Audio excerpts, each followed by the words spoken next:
നമ്മൾ കഴിഞ്ഞ ക്ലാസ്സിൽ മാക്രോ പ്രോസസർ എന്താണെന്നും അതിന്റെ ഫങ്ഷൻസ് എന്തൊക്കെയാണെന്നും ഒക്കെ കണ്ടു. ഓക്കെ, ഇന്ന് നമ്മൾ പഠിക്കാൻ പോകുന്നത് മാക്രോ പ്രോസസറിന്റെ അകത്ത് നമ്മൾ അതായത് എന്ത് ഡേറ്റ സ്ട്രക്ചർ ആണ് അതിന് ഇംപ്ലിമെന്റ് ചെയ്യാൻ വേണ്ടി യൂസ് ചെയ്യുന്നത്, അതുപോലെ തന്നെ അതിന്റെ അൽഗോരിതം എന്താണ്, എങ്ങനെയാണ് അത് വർക്ക് ചെയ്യുന്നത് എന്നൊക്കെയുള്ള കാര്യങ്ങളാണ് ഇന്ന് പഠിക്കാൻ പോകുന്നത്. ഓക്കെ, അപ്പൊ അൽഗോരിതത്തിലേക്ക് പോകുന്നതിന് മുമ്പ് നമ്മൾ ആദ്യം അതിനകത്ത് എന്തൊക്കെ ഡേറ്റ സ്ട്രക്ചേഴ്സ് യൂസ് ചെയ്യുന്നുണ്ട്, അതിനകത്ത് എന്തൊക്കെയാണ് നമ്മൾ സ്റ്റോർ ചെയ്യുന്നത് എന്നുള്ള കാര്യങ്ങളൊക്കെ ആദ്യം അറിയണം. ഓക്കെ, അപ്പൊ അതാണ് നമ്മൾ ആദ്യം നോക്കുന്നത്.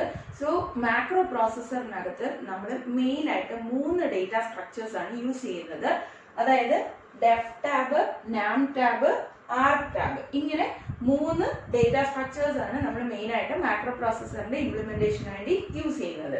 സോ ഡെഫ് ടാബ് നമുക്ക് ഇതിന് 3ന്റെയും പേരിൽ നിന്ന് തന്നെ നമുക്ക് മനസ്സിലാക്കാൻ പറ്റും. ഡെഫ് ടാബ് എന്ന് പറഞ്ഞാൽ ഡെഫിനിഷൻ ടേബിൾ. ഓക്കെ, അതായത് എന്തായിരിക്കും, മാക്രോയുടെ ഡെഫിനിഷൻ നമ്മൾ എഴുതി വെച്ചേക്കുന്ന ആ ഒരു ടേബിൾ ആണ് def tab. Okay, that is definition table. അപ്പോൾ എന്തായിരിക്കും സംഭവിക്കുക, നമ്മൾ ആ പ്രോഗ്രാം സ്കാൻ ചെയ്ത് വരുന്ന സമയത്ത് മാക്രോ എന്നുള്ള കീവേഡ് കണ്ടു കഴിഞ്ഞാൽ, നമ്മൾ നേരത്തെ പഠിച്ചു മാക്രോ കീവേഡ് വരുന്ന എവിടെയാണ്, മാക്രോയുടെ ആ ഒരു ബോഡി എഴുതുന്ന സമയത്താണ് വരുന്നത് അല്ലെ.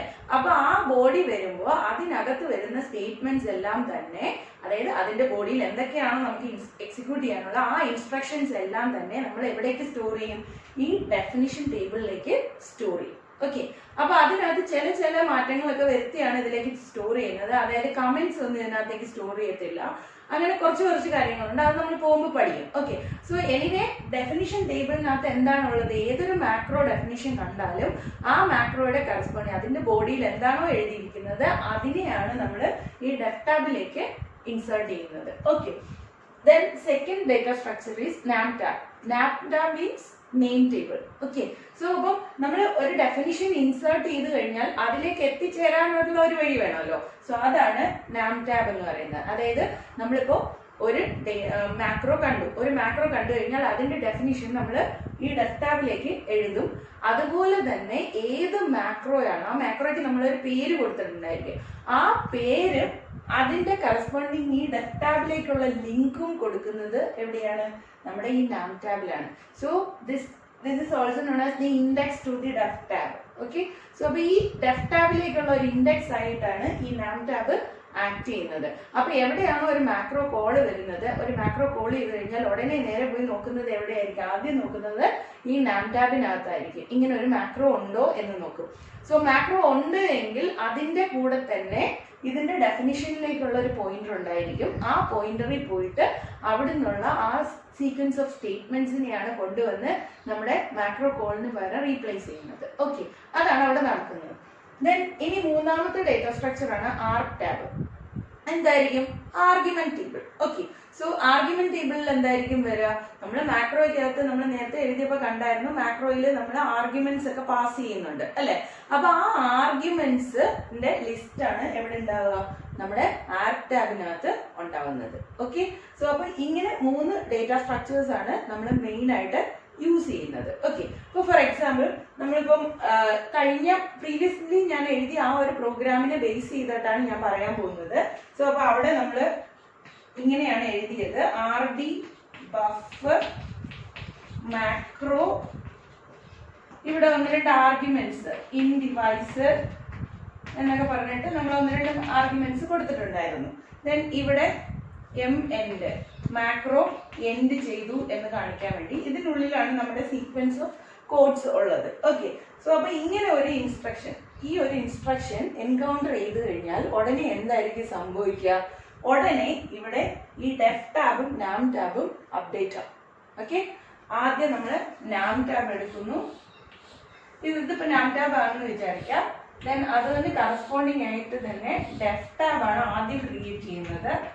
സോ അപ്പം ഡെഫ് ടാബ്, ഈ ഡെഫ് ടാബില് ഒരു സ്റ്റോറേജ് സ്പേസ് കണ്ടുപിടിക്കും. ഈ മാക്രോയുടെ ഫുള്ള് സ്റ്റോർ ചെയ്യാനുള്ള ഒരു സ്പേസ് കണ്ടെത്തിയിട്ട്, അതായത് ഇതൊരു സ്റ്റാക്ക് പോലെ ആയിരിക്കും ചിലപ്പോൾ ആക്ട് ചെയ്യുന്നത്, ചിലപ്പോൾ അത് ആ സ്ട്രക്ചറിനനുസരിച്ചാണ്. ഇപ്പൊ സ്റ്റാക്ക് പോലെ വരുമ്പോഴത്തേനും എങ്ങനെയായിരിക്കും, എത്ര മാക്രോ വന്നാലും അത് ഒന്നിന് പുറകെ ഒന്നായിട്ട് ഇൻസേർട്ട് ചെയ്തുകൊണ്ടേയിരിക്കും. ഓക്കെ, സോ അപ്പൊ ഇവിടെ നമുക്ക് ഫ്രീ സ്പേസ് കിട്ടി. അവിടേക്ക് നമ്മൾ ഇതിന്റെ ഈ ബോഡിയിൽ എന്താണോ ഉള്ളത് അത് ഇങ്ങോട്ടേക്ക് ഫുള്ള് കോപ്പി ചെയ്യും. ഓക്കെ, സോ അപ്പം ഈ ഒരു RD ബഫ് എന്ന് പറയുന്നതിന്റെ ബോഡിയാണ് ഈ ഒരു പോർഷനിലേക്ക് കോപ്പി ചെയ്യുന്നത്. ഓക്കെ, ആ പോർഷനിലേക്ക് ഇതിന്റെ കറസ്പോണ്ടിങ് ഫുൾ ഇൻസ്ട്രക്ഷൻസ് നമ്മൾ സ്റ്റോർ ചെയ്യുന്നു. ഇവിടെ ഇത് കഴിഞ്ഞു മനസ്സിലാക്കാൻ വേണ്ടി മാക്രോ എൻഡ് എന്നുള്ള ഇൻസ്ട്രക്ഷൻ കൊടുത്തു. ഓക്കെ, ദെൻ അതിനുശേഷം നാം ടാബില്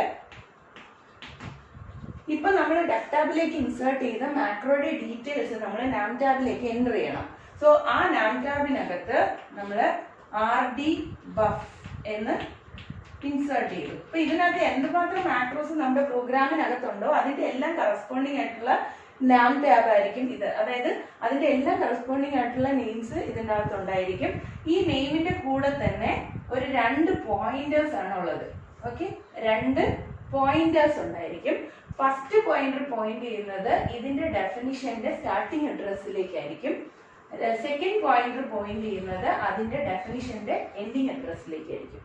ഓക്കെ, സോ അപ്പൊ ഇങ്ങനെയാണ് ഫസ്റ്റ് ക്രിയേറ്റ് ചെയ്യപ്പെടുന്നത്. സോ അപ്പോൾ ഒരു മാക്രോയുടെ ഡെഫിനിഷൻ കണ്ടു കഴിഞ്ഞാൽ ഉടനെ തന്നെ ഡെഫ് ടാബ് അപ്ഡേറ്റ് ചെയ്യും. എന്ത് വെച്ചിട്ട് ഇതിന്റെ ബോഡിയിൽ എന്തൊക്കെ ഇൻസ്ട്രക്ഷൻസ് ഉണ്ടോ അതെല്ലാം തന്നെ കമന്റ് ഒഴികെ ബാക്കി എല്ലാ ഇൻസ്ട്രക്ഷൻസിനെയും ഇതിലേക്ക് നമ്മൾ എൻട്രി ചെയ്യും.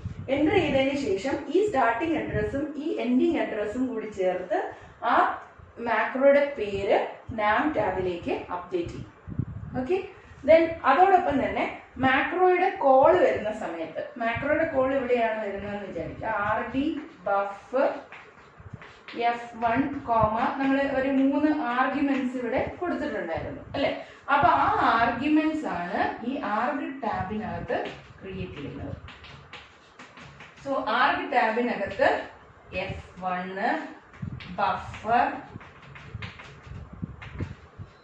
then length ഇത് 3 ആയിരുന്നു ഇതിന്റെ അകത്ത് നമ്മൾ ആർഗ്യുമെന്റ്സ് ആയിട്ട് യൂസ് ചെയ്തത്. സോ നമ്മൾ എന്ത് ആർഗ്യുമെന്റ് വാല്യൂ ആണോ കൊടുക്കുന്നത് അത് ആ ആർഗ്യുമെന്റ് ടാബിനകത്തേക്ക് അപ്ഡേറ്റ് ചെയ്യും. ഓക്കെ, സോ അപ്പൊ ഇതാണ് അവിടെ സംഭവിക്കുന്നത്. അപ്പോൾ ഡേറ്റ സ്ട്രക്ചേഴ്സ് ക്രിയേറ്റ് ചെയ്യപ്പെടുന്നത് 3 ഡേറ്റ സ്ട്രക്ചേഴ്സ് ആണുള്ളത്. ആ 3 ഡേറ്റ സ്ട്രക്ചേഴ്സിനെയും മാക്രോയുടെ ഡെഫിനിഷനും കോളും വരുന്ന സമയത്ത് അപ്ഡേറ്റ് ചെയ്യും. ഓക്കെ, അപ്പൊ നാം ടാബ് ഉണ്ട്, ഡെഫ് ടാബ് ഉണ്ട്. ഡെഫ് ടാബിലേക്ക് നമ്മൾ എന്ത് ചെയ്യും, ഈ മാക്രോയുടെ ഡെഫിനിഷൻ കണ്ടു കഴിഞ്ഞാൽ ഉടനെ അതിനകത്തുള്ള സീക്വൻസ് ഓഫ് ഇൻസ്ട്രക്ഷൻസ് എല്ലാം തന്നെ ഡെഫ് ടാബിലേക്ക് നമ്മൾ കോപ്പി ചെയ്യും. അതിനകത്ത് കമന്റ്സ് നമ്മൾ ഉൾപ്പെടുത്തില്ല. ദെൻ അതിനുശേഷം ഇതിന്റെ സ്റ്റാർട്ടിംഗ് അഡ്രസ്സും എൻഡിങ് അഡ്രസ്സും ചേർത്തുകൊണ്ട് അതിന്റെ ആ ഒരു കറസ്പോണ്ടിങ് മാക്രോയുടെ പേര് നാം ടാബിലേക്ക് അപ്ഡേറ്റ് ചെയ്യും. ഓക്കെ, ദെൻ മാക്രോ കോൾ വരുന്ന സമയത്ത് ആർ ടാബിനകത്ത് ഈ കോൾ വന്നതിൽ എന്തൊക്കെ ആർഗ്യുമെന്റ്സ് ആണോ പാസ് ചെയ്തിരിക്കുന്നത് അതെല്ലാം തന്നെ ആർ ടാബിലേക്ക് നമ്മൾ റൈറ്റ് ചെയ്ത് സൂക്ഷിച്ചു വെക്കും. ഓക്കെ, അപ്പൊ ഇനി അതെങ്ങനെയാണ് പ്രോസസ്സിംഗ് ഒക്കെ ചെയ്യുന്നത് എന്നുള്ളതാണ് നമ്മൾ അൽഗോരിതത്തിനകത്ത് പഠിക്കുന്നത്. ഓക്കെ, സോ അപ്പൊ ഇത്രയും കാര്യങ്ങൾ മനസ്സിലാക്കുക. ഇതിന്റെ ഡേറ്റ സ്ട്രക്ചേഴ്സ് എന്തൊക്കെയാണ്, ആ ഡേറ്റ സ്ട്രക്ചേഴ്സിനകത്ത് എന്തൊക്കെയാണ് വരുന്നത്, ഈ കാര്യങ്ങളാണ് നമ്മൾ ഇപ്പൊ കണ്ടത്. ഇനി നമുക്ക് പഠിക്കാനുള്ളത് ആ ഒരു അൽഗോരിതം എങ്ങനെയാണ് വർക്ക് ചെയ്യുന്നത് എന്നുള്ളതിനെ കുറിച്ചാണ്. ഓക്കെ, ഇനി നമ്മൾ പഠിക്കാൻ പോകുന്നത് ആ മാക്രോ പ്രോസസ്സറിന്റെ അൽഗോരിതത്തിനെ കുറിച്ചാണ്. ഓക്കെ, അപ്പൊ അൽഗോരിതം ഡയറക്റ്റ് നമ്മൾ പഠിക്കുന്നതിന് മുമ്പായിട്ട് അതിനകത്ത് നമ്മൾ യൂസ് ചെയ്തിരിക്കുന്ന കുറച്ച് പ്രൊസീജിയേഴ്സ് ഉണ്ട്. ആ പ്രൊസീജിയേഴ്സ് എന്തൊക്കെയാണ് ചെയ്യുന്നത് എന്നുള്ളത് ആദ്യം ഒന്ന് ജസ്റ്റ് നോക്കാം. അതിനുശേഷം നമുക്ക് അൽഗോരിതത്തിലേക്ക് കടക്കാം. ഓക്കെ, സോ ഇതിനകത്ത് നമ്മൾ മെയിനായിട്ട് എഴുതിയിരിക്കുന്നത് 4 പ്രൊസീജിയേഴ്സ് എക്സ്ട്രാ വരുന്നുണ്ട്. അതായത് get line, process line, define, expand, ഇങ്ങനെ 4 പ്രൊസീജിയേഴ്സ് ആണ് ഇതിനകത്ത് ഉള്ളത്.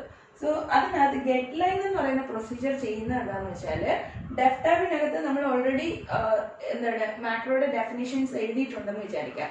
സോ എഴുതിയിട്ടുള്ള ആ ഡെഫ് ടാബിനകത്തുള്ള ഡെഫിനിഷനിൽ നിന്ന് ഓരോരോ ലൈൻ ഓഫ് ഇൻസ്ട്രക്ഷൻസ് ഗെറ്റ് ചെയ്തതിന് ശേഷം അതിനകത്ത് അതായത് ആ ഒരു ലൈനിനകത്ത് എവിടെയെങ്കിലും നമ്മൾ കമ്പ്യൂട്ടേഷന് വേണ്ടിയിട്ട് ആർഗ്യുമെന്റ്സ് യൂസ് ചെയ്യുന്നുണ്ടെങ്കിൽ അത് ആർഗ്യുമെന്റ്സിനെ സബ്സ്റ്റിറ്റ്യൂട്ട് ചെയ്യാം.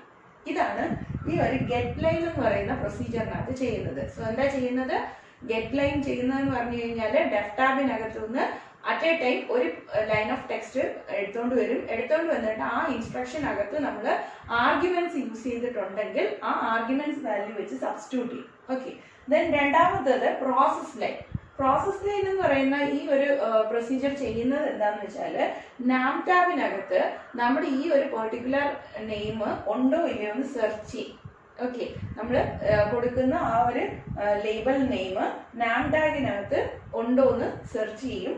ഉണ്ടെങ്കിൽ എക്സ്പാൻഡ് എന്ന് പറയുന്ന പ്രൊസീജിയറിനെ കോൾ ചെയ്യും. അല്ല എങ്കിൽ ഡിഫൈൻ എന്ന് പറയുന്ന പ്രൊസീജിയറിനെ കോൾ ചെയ്യും. ദാറ്റ് മീൻസ് ഇതിനകത്ത് ഓൾറെഡി ഉള്ളതാണെങ്കിൽ നാം ടാബിനകത്ത് ഉള്ളതാണെങ്കിൽ നമ്മൾ ആ മാക്രോ കോളിന് പകരം ആ ഒരു ബോഡി കൊണ്ടുവന്ന് എക്സ്പാൻഡ് ചെയ്യുക എന്നുള്ളതാണ് ഈ എക്സ്പാൻഡ് പ്രൊസീജിയർ. ദെൻ അതല്ല എങ്കിൽ നമ്മൾ എന്ത് ചെയ്യണം, പുതുതായിട്ട് ഒരു മാക്രോയിനെ ഡിഫൈൻ ചെയ്യുക. ഡിഫൈൻ ടേബിളിനകത്തോട്ട് ഡിഫൈൻ ചെയ്യുക എന്നുള്ളതാണ് ഡിഫൈൻ പ്രൊസീജിയറിനകത്ത് ചെയ്യുന്നത്. സോ അതാണ് ഇവിടെ പറഞ്ഞിരിക്കുന്നത്. ഡിഫൈൻ പ്രൊസീജിയർ ചെയ്യുന്നത് എന്താണ്, മാക്രോ നെയിമിനെ നാം ടാബിലേക്ക് ഇൻസേർട്ട് ചെയ്യും. അതുപോലെ പ്രോട്ടോടൈപ്പ് ഡെഫ് ടാബിലേക്ക് ഇൻസേർട്ട് ചെയ്യും. ദെൻ അതുപോലെ തന്നെ ലെവൽസിനെ മെയിൻറ്റെയിൻ ചെയ്യണം. അതായത് ഒരു മാക്രോയ്ക്ക് അകത്ത് തന്നെ വേറെയും മാക്രോസ് കോൾ ചെയ്യാം, അല്ലെ, അല്ലെങ്കിൽ സെയിം മാക്രോ തന്നെ കോൾ ചെയ്യാം. അപ്പൊ അങ്ങനെ വരുന്നതിനെയാണ് നമ്മൾ ലെവൽസ് എന്ന് പറയുന്നത്. അപ്പോൾ ഒരു മാക്രോയ്ക്ക് അകത്ത് തന്നെയാണ് വീണ്ടും പോകുന്നതെങ്കിൽ നമ്മൾ ആ ലെവല് ഒന്ന് ഇൻക്രിമെന്റ് ചെയ്യും. ഓക്കെ, അതുപോലെ തന്നെ അവിടുന്ന് എൻഡ് ചെയ്ത് തിരിച്ചു വരുന്ന സമയത്ത് ഒരു മാക്രോ എൻഡ് ചെയ്ത് തിരിച്ചു വരുമ്പോൾ ആ ലെവലിനെ മൈനസ് ചെയ്യണം. ഓക്കെ, അത് ലെവൽ 0 വരുന്നത് വരെയാണ് നമ്മൾ അത് ചെയ്യേണ്ടത്. സോ ആ ലെവൽ മെയിൻ്റനൻസ് ഒക്കെ ചെയ്യുന്നത് ഈ ഡിഫൈൻ എന്ന് പറയുന്ന പ്രൊസീജിയറിനുള്ളിലാണ്. ദെൻ എക്സ്പാൻഡ് പ്രൊസീജിയർ ചെയ്യുന്നത് എന്താണ്, നമ്മുടെ മാക്രോ ഡെഫിനിഷനെ, അതായത് നമ്മൾ നാം ടാബിൽ നിന്ന് ഡെഫ് ടാബിൽ നിന്ന് അവിടുന്ന് എടുത്തോണ്ട് വരുന്ന ഗെറ്റ് ലൈൻ ചെയ്തു, പ്രോസസ് ലൈൻ ചെയ്തതിന് ശേഷം അതിനെ നമ്മുടെ എക്സ്പാൻഡ് ചെയ്യുന്ന ഫയലിലേക്ക് റൈറ്റ് ചെയ്യുക എന്നുള്ളതാണ് ഈ എക്സ്പാൻഡ് എന്ന് പറയുന്ന പ്രൊസീജിയർ ചെയ്യുന്നത്. സോ അപ്പോൾ ഈ 4 പ്രൊസീജിയേഴ്സ് എന്തൊക്കെയാണ് ചെയ്യുന്നത് എന്നുള്ളത് ജസ്റ്റ് ഒന്ന് അറിഞ്ഞിരിക്കുക. ഇനി ഇതിനെ ബേസ് ചെയ്തിട്ടാണ് നമ്മൾ അടുത്ത് ഏതാണ് നമ്മുടെ അൽഗോരിതത്തിലേക്ക് പോകുന്നത്. ഓക്കെ, അപ്പൊ ആ അൽഗോരിതം ഇനി ഫുള്ളായിട്ട് നമുക്ക് ജസ്റ്റ് ഒന്ന് നോക്കാം. അപ്പോൾ ഇനി നമുക്ക് മാക്രോ പ്രോസസ്സറിൻ്റെ അൽഗോരിതം നോക്കാം. അപ്പോൾ അൽഗോരിതത്തിനകത്ത് നമുക്ക് ആദ്യം മാക്രോ പ്രോസസ്സറിൻ്റെ മെയിൻ അൽഗോരിതം ഇതാണ് സ്റ്റാർട്ട് ചെയ്യുന്നത്. ഓക്കെ, അപ്പം ബിഗിൻ മാക്രോ പ്രോസസ്സർ. ഇതിൽ ആദ്യം നമ്മൾ ചെയ്യുന്നത് എക്സ്പാൻഡിങ് ഫാൾസ് ആക്കി വെക്കുക എന്നുള്ളതാണ്. ഓക്കെ, അപ്പോൾ എക്സ്പാൻഡ് ചെയ്യുന്നത് എപ്പോഴാണ്, നമ്മൾ മാക്രോ എന്നുള്ള കീവേഡ് കണ്ടാൽ മാത്രമേ നമുക്ക് എക്സ്പാൻഡിങ് സ്റ്റാർട്ട് ചെയ്യേണ്ട കാര്യമുള്ളൂ. അപ്പോൾ മാക്രോ പ്രോസസ്സർ സ്റ്റാർട്ട് ചെയ്യുന്ന സമയത്ത് എക്സ്പാൻഡിങ് ഫാൾസ് ആയിരിക്കും. എന്നിട്ട് ഓപ്പ് കോഡ് എൻഡ് ആകുന്നത് വരെ എന്താണ് ചെയ്യുന്നത്, നമ്മുടെ സോഴ്സ് കോഡിൽ നിന്ന് ഒരു ലൈൻ ഓഫ് ടെക്സ്റ്റ് ഗെറ്റ് ചെയ്യും. അതാണ് ഗെറ്റ് ലൈൻ ഫംഗ്ഷൻ യൂസ് ചെയ്ത് ചെയ്യുന്നത്. ദെൻ അതിനുശേഷം പ്രോസസ് ലൈൻ ഫംഗ്ഷൻ കോൾ ചെയ്യുന്നുണ്ട്. പ്രൊസീജിയേഴ്സ് ഉണ്ട്. നമ്മൾ ഈ പ്രൊസീജിയേഴ്സിനെ കുറിച്ചെല്ലാം നേരത്തെ ഒരു ഐഡിയ ഉണ്ടാക്കിയതാണ്. ഇപ്പോൾ പ്രോസസ് ലൈനിനകത്ത് നോക്കുമ്പോഴത്തേനും മാക്രോ ആണെങ്കിൽ അത് എക്സ്പാൻഡ് ചെയ്യണം, ഓൾറെഡി നാം ടാബിൽ ഇല്ലാത്തതാണെങ്കിൽ ഡിഫൈൻ ചെയ്യണം. ആ 2 കാര്യങ്ങളാണ് പ്രോസസ് ലൈനിനകത്ത് നമ്മൾ ചെയ്യുന്നത്. അപ്പോൾ ഇതാണ് ശരിക്കും പറഞ്ഞാൽ മാക്രോ പ്രോസസ്സറിൻ്റെ മെയിനായിട്ട് ചെയ്യുന്ന കാര്യങ്ങൾ എന്ന് പറയുന്നത്. എന്താണ്, ആദ്യം ഓപ്പ് കോഡ് എൻഡ് ആകുന്നത് വരെ ആദ്യം എക്സ്പാൻഡിങ് ഫാൾസ് ആക്കി നിർത്തണം. ഫാൾസ് ആക്കി നിർത്തിയതിന് ശേഷം ഓപ്പ് കോഡ് എൻഡ് ആകുന്നത് വരെ ഓരോരോ ലൈൻ ബൈ ലൈൻ റീഡ് ചെയ്യുക, അതിനെ പ്രോസസ്സ് ചെയ്യുക. പ്രോസസ്സ് ചെയ്യുക മീൻസ് നാം ടാബിൽ അത് ഉണ്ടോ എന്ന് നോക്കുക, ഉണ്ടെങ്കിൽ എക്സ്പാൻഡ് ചെയ്യുക, അല്ലെങ്കിൽ അതിനെ നാം ടാബിലേക്ക് ഡിഫൈൻ ചെയ്യുക. ഇതാണ് പ്രോസസ് ലൈനിൽ ചെയ്യുന്നത്. ഓക്കെ, അപ്പോൾ ആദ്യം നമുക്ക് ഗെറ്റ് ലൈൻ ഫംഗ്ഷൻ ഒന്ന് നോക്കിയിട്ട് വരാം. ഗെറ്റ് ലൈൻ ഫംഗ്ഷൻ ചെയ്യുന്നതെന്ന് പറഞ്ഞു കഴിഞ്ഞാൽ ഇതാണ് ഗെറ്റ് ലൈൻ ഫംഗ്ഷൻ എന്ന് പറയുന്നത്. ഗെറ്റ് ലൈനിൽ ഇഫ് എക്സ്പാൻഡിങ് ട്രൂ ആണ് എങ്കിൽ എന്ത് ചെയ്യുക, get next line of macro definition from def tab and substitute arguments from arg tab for positional notation. Okay, so അപ്പം എക്സ്പാൻഡിങ് ആണ് ചെയ്യുന്നതെങ്കിലാണ് മാക്രോ നമ്മൾ ഓൾറെഡി ഡെഫ് ടാബിൽ ഉണ്ടെങ്കിലാണ് എക്സ്പാൻഷൻ നടക്കുന്നത്. സോ അപ്പം മാക്രോ ഡെഫിനിഷൻ ഡെഫ് ടാബിൽ നിന്ന് എടുത്ത് അതിൽ നിന്നുള്ള നെക്സ്റ്റ് ലൈൻ റീഡ് ചെയ്യുക എന്നുള്ളതാണ് എക്സ്പാൻഡിങ് ട്രൂ ആണെങ്കിൽ ചെയ്യേണ്ടത്. എന്നിട്ട് അതിനകത്ത് നമ്മൾ ആർഗ്യുമെൻറ്റ്സ് എന്തെങ്കിലും യൂസ് ചെയ്യുന്നുണ്ടെങ്കിൽ അതിനെ ആർക്ക് ടാബിൽ നിന്ന് കൊണ്ടുവന്ന് ആ ഒരു പൊസിഷനിൽ സബ്സ്റ്റിറ്റ്യൂട്ട് ചെയ്യുക എന്നുള്ളതാണ് ഈ ഗെറ്റ് ലൈൻ ഫംഗ്ഷനകത്ത് ചെയ്യുന്നത്. ഇനി എക്സ്പാൻഡിങ് ഫാൾസ് ആണെങ്കിൽ നമ്മൾ എന്ത് ചെയ്യുക, ഇൻപുട്ട് ഫയലിൽ നിന്ന് നെക്സ്റ്റ് ലൈൻ റീഡ് ചെയ്ത് കൊണ്ടുവന്നാൽ മാത്രം മതി. അപ്പോൾ ഇതാണ് ഗെറ്റ് ലൈൻ ഫംഗ്ഷൻ ചെയ്യുന്നത്. ഇനി അടുത്ത് പ്രോസസ് ലൈൻ ഫംഗ്ഷൻ ചെയ്യുന്നതെന്ന് പറഞ്ഞു കഴിഞ്ഞാൽ ഇതാണ് നമ്മുടെ പ്രോസസ് ലൈൻ ഫംഗ്ഷൻ. അപ്പോൾ പ്രോസസ് ലൈൻ ഫംഗ്ഷനകത്ത് നമ്മുടെ നാം ടാബിനകത്ത് ഓപ്പ് കോഡ് ഉണ്ടോ എന്ന് നോക്കുകയാണ് ചെയ്യുന്നത്. ഓക്കെ, നാം ടാബിനകത്ത് പോയിട്ട് ഈ ഓപ്പ് കോഡ് ഉണ്ടോ എന്ന് നോക്കുന്നു. അത് കാണുവാണെങ്കിൽ എക്സ്പാൻഡ് ചെയ്യുക. അതായത് ഈ മാക്രോയുടെ പേര് നാം ടാബിൽ ഉണ്ട് എങ്കിൽ എക്സ്പാൻഡ് ചെയ്യുക, അല്ലെങ്കിൽ ഓപ്പ് കോഡ് മാക്രോ ആണോ എന്ന് നോക്കുക. മാക്രോ ആണെങ്കിൽ ഡിഫൈൻ ചെയ്യുക.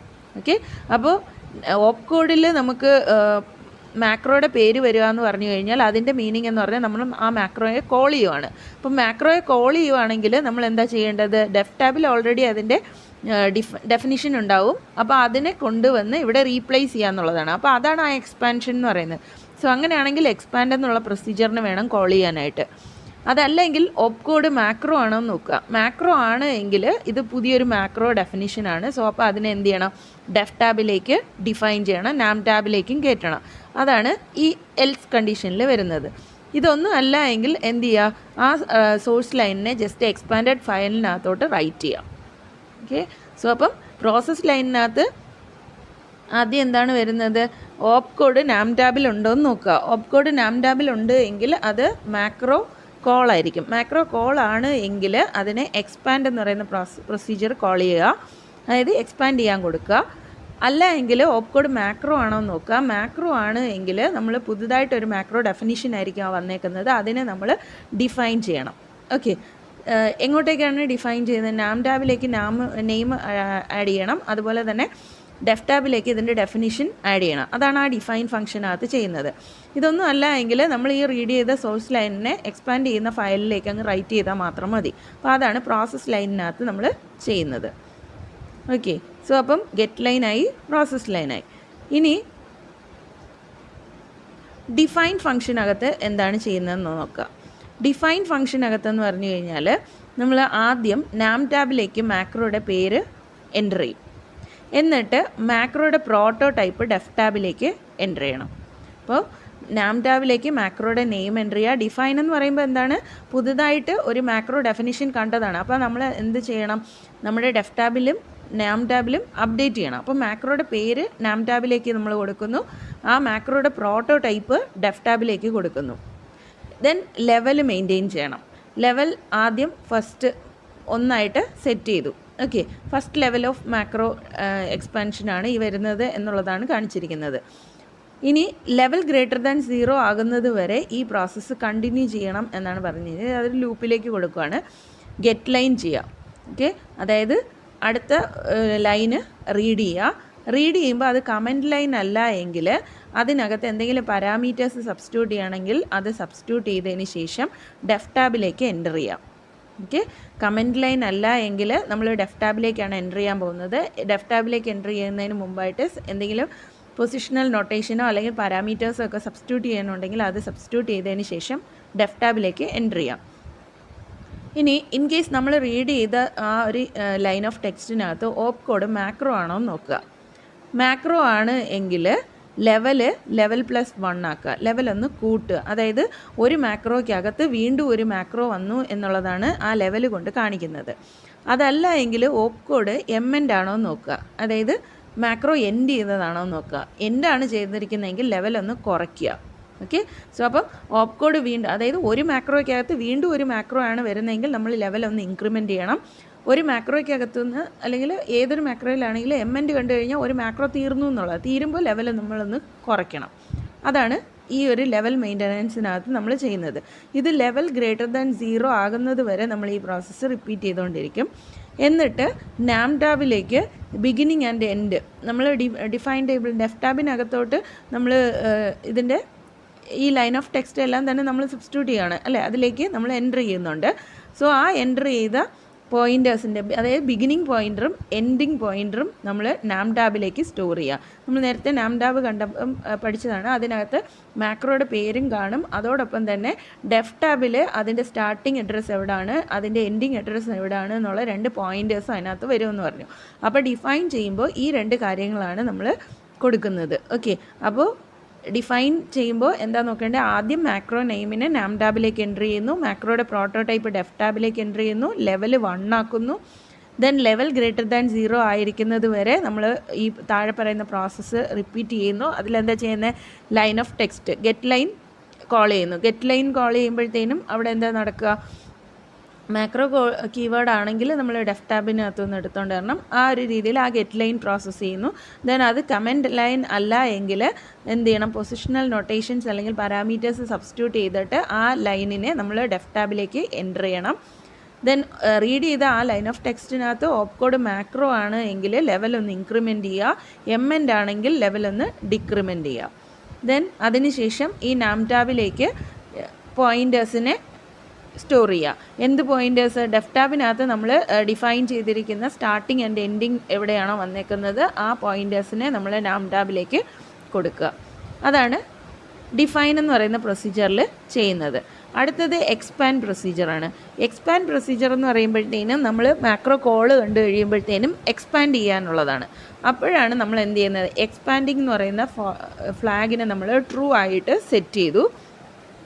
ട്രൂ ആക്കിയതിന് ശേഷം ഡെഫ് ടാബിനകത്തു നിന്ന് first line of macro definition getting, അതായത് first line of macro definition എപ്പോഴും അതിൻ്റെ പ്രോട്ടോടൈപ്പ് ആയിരിക്കും. അതിനെ റീഡ് ചെയ്തതിന് ശേഷം മാക്രോ ഇൻവോക്കേഷനകത്ത് നമ്മൾ ആർഗ്യുമെൻറ്റ്സ് പറഞ്ഞിട്ടുണ്ടെങ്കിൽ ആ ആർഗ്യുമെൻറ്റ്സ് എല്ലാം ആർക്ക് ടാബിനകത്തോട്ട് സെറ്റ് ചെയ്ത് വെക്കുക. ദെൻ ഈ മാക്രോ ഇൻവോക്കേഷനെ എക്സ്പാൻഡഡ് ഫയലിനകത്തോട്ട് കമൻ്റായിട്ട് റൈറ്റ് ചെയ്യാം. ഓക്കെ, അപ്പോൾ മാക്രോ കോളിനെ നമ്മൾ കമൻ്റ് ആക്കിയതിന് ശേഷം ബാക്കി ഡെഫിനിഷൻസ് ആണ് നമ്മുടെ മെയിൻ പ്രോഗ്രാമിലേക്ക്, സോഴ്സ് ഫയലിലേക്ക് റൈറ്റ് ചെയ്യാൻ പോകുന്നത്. ഇനി while not end of macro definition തീരുന്നത് വരെ എന്ത് ചെയ്യുക, ഓരോ ലൈനായിട്ട് ഗെറ്റ് ചെയ്യുക, അതിനെ പ്രോസസ്സ് ചെയ്യുക. ഓക്കെ, അപ്പോൾ എൻഡ് ഓഫ് ഡെഫിനിഷൻ ആയി കഴിയുമ്പോൾ എക്സ്പാൻഡിങ് എന്താക്കി മാറ്റുക, ഫാൾസ് ആക്കി മാറ്റുക. ഇതാണ് എക്സ്പാൻഡിങ്ങിനകത്ത് ചെയ്യുന്നത്. ആദ്യം നമ്മൾ എക്സ്പാൻഡിങ്ങിനെ ട്രൂ ആക്കുന്നു. ദെൻ മാക്രോ ഡെഫിനിഷൻ, ഡെഫ് ടാബിനകത്തു നിന്നുള്ള മാക്രോ ഡെഫിനിഷനിൽ ആദ്യത്തെ ലൈൻ ഓഫ് ടെക്സ്റ്റ് എടുത്തുകൊണ്ട് വരുന്നു. അതെന്തായാലും പ്രോട്ടോടൈപ്പ് ആയിരിക്കും. ദെൻ ആ പ്രോട്ടോടൈപ്പ് അനുസരിച്ചുള്ള ആർഗ്യുമെൻറ്റ്സ് നമ്മുടെ മാക്രോ കോളിനകത്തു നിന്ന് എടുത്ത് ആർക്ക് ടാബുമായിട്ട് ലിങ്ക് ചെയ്ത് വെക്കുക. ദെൻ അതിനുശേഷം മാക്രോയുടെ കോളിനെ നമ്മൾ എക്സ്പാൻഡഡ് ഫയലിലേക്ക് കമൻ്റായിട്ട് റൈറ്റ് ചെയ്ത് വെക്കുക. ദെൻ അതിനുശേഷം എൻഡ് ഓഫ് മാക്രോ ഡെഫിനിഷൻ ആകുന്നത് വരെ ഓരോരോ ലൈൻ ഓഫ് ടെക്സ്റ്റ് ആയിട്ട് റീഡ് ചെയ്യുക, പ്രോസസ്സ് ചെയ്യുക. ദെൻ ഇതെല്ലാം കഴിഞ്ഞതിന് ശേഷം എക്സ്പാൻഡിങ് ഫാൾസ് ആക്കി മാറ്റുക. ഇത്രയും കാര്യങ്ങളാണ് ഈ മാക്രോ പ്രോസസ്സറിനകത്ത് നമുക്ക് അൽഗോരിതത്തിൽ ചെയ്യാനുള്ളത്. ഓക്കെ, അപ്പോൾ ഇത് 4 പ്രൊസീജിയറും ഒരു മെയിൻ ഫംഗ്ഷനും എന്നുള്ള രീതിയിലാണ് അൽഗോരിതം വരുന്നത്. അപ്പോൾ ആ ഒരു രീതിയിൽ നിങ്ങൾ പഠിച്ചു വെക്കുകയാണെങ്കിൽ നിങ്ങൾക്ക് ഈസി ആയിട്ട് ഓർത്തിരിക്കാനായിട്ട് പറ്റും. അപ്പോൾ ഇപ്പം നമ്മൾ പഠിക്കുന്നതെന്ന് പറഞ്ഞാൽ 1 പാസ് മാക്രോ പ്രോസസ്സറിൻ്റെ അൽഗോരിതമാണ്. ഫസ്റ്റ് പാസ്, ഒരൊറ്റ പാസ് ഇതിനകത്തുള്ളൂ. ആ പാസിൽ തന്നെയാണ് എക്സ്പാൻഷനും ഡെഫിനിഷനും എല്ലാം തന്നെ നടക്കുന്നത്. ഓക്കെ, അതല്ല 2 പാസ് മാക്രോ പ്രോസസ്സർ ആണെങ്കിൽ ഫസ്റ്റ് ഫേസിൽ നമ്മൾ എവിടെയൊക്കെ ഡെഫിനിഷൻസ് വരുന്നുണ്ടോ അതെല്ലാം ഡെഫ് ടാബിലേക്ക് മാറ്റി വെക്കും. ദെൻ മാക്രോ കോളൊക്കെ പ്രോസസ്സ് ചെയ്യുന്നത് ചിലപ്പോൾ സെക്കൻഡ് ഫേസിലായിരിക്കും. അത് ആ ഒരു മാക്രോ പ്രോസസ്സറിൻ്റെ ഡിസൈൻ അനുസരിച്ച് വരും. ഓക്കെ, അപ്പോൾ ഇപ്പം നമുക്ക് 1 പാസ് മാക്രോ പ്രോസസ്സർ മാത്രം പഠിച്ചാൽ മതി. അപ്പോൾ ഈ ഒരു അൽഗോരിതമാണ് നിങ്ങൾ പഠിക്കേണ്ടത്. അപ്പോൾ ഈ അൽഗോരിതം കറക്റ്റായിട്ടൊന്ന് മനസ്സിലാക്കാനായിട്ട് ശ്രമിക്കുക. എന്തെങ്കിലും ഡൗട്ട് ഉണ്ടെങ്കിൽ ചോദിക്കുകയാണെങ്കിൽ ഞാൻ പറഞ്ഞുതരാം. നിങ്ങൾക്ക് മനസ്സിലാവുന്നുണ്ട് എന്നുള്ള വിശ്വാസത്തിൽ ഞാൻ മുന്നോട്ട് പോവുകയാണ്. എന്തെങ്കിലും ഡൗട്ട് തോന്നുന്നുണ്ടെങ്കിൽ നിങ്ങൾ അറിയിക്കുക. അതല്ല എൻ്റെ എക്സ്പ്ലനേഷനിൽ എന്തെങ്കിലും ബുദ്ധിമുട്ട് ഫീൽ ചെയ്യുന്നുണ്ടെങ്കിൽ അതും അറിയിക്കുക. എങ്കിൽ അതനുസരിച്ച് ഞാൻ വീണ്ടും ഇമ്പ്രൂവ് ചെയ്യാനായിട്ട് ശ്രമിക്കാം. ഓക്കെ, ഇപ്പോൾ ഈ ഒരു രീതിയിൽ നിങ്ങൾ മാക്സിമം പറ്റുന്ന രീതിയിൽ അൽഗോരിതം പഠിക്കാനായിട്ട് ശ്രമിക്കുക. ഈ അൽഗോരിതം അതുപോലെ തന്നെ നമ്മൾ മാക്സിമം പഠിച്ചേ പറ്റത്തുള്ളൂ, വേറെ മാർഗ്ഗങ്ങളൊന്നുമില്ല. ഇതിനകത്ത് സിസ്റ്റം സോഫ്റ്റ്വെയറിനകത്തുള്ള അൽഗോരിതംസ് നമ്മൾ മാക്സിമം അതുപോലെ തന്നെ പഠിക്കാനായിട്ട് ശ്രമിക്കുക. Okay then bye for now. ഇനി അടുത്ത ക്ലാസ് നമുക്ക് അടുത്ത വീഡിയോയിൽ കാണാം.